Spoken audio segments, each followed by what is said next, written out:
So now what you're doing, instead of pressing the knee against the floor, you're pressing your inner thigh down against your arm in order to lift your hips.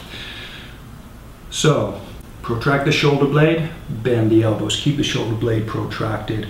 Press the leg against the arm so the foot lifts. Now press the leg down against the arm, try and lift your hips, and then lift your leg, and then relax.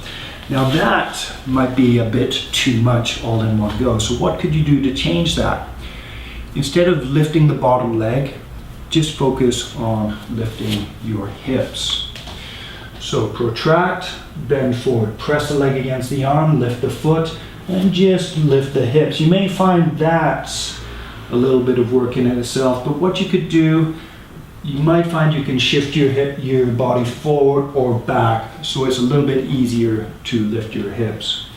Shoulder blade spread, bend the elbows, and again, remember, shoulders ahead of your wrists.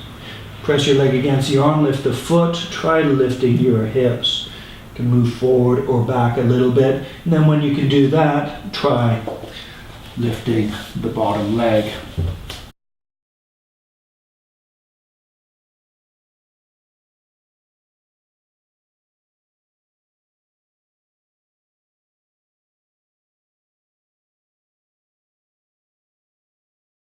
Now, with one leg on top, so for me,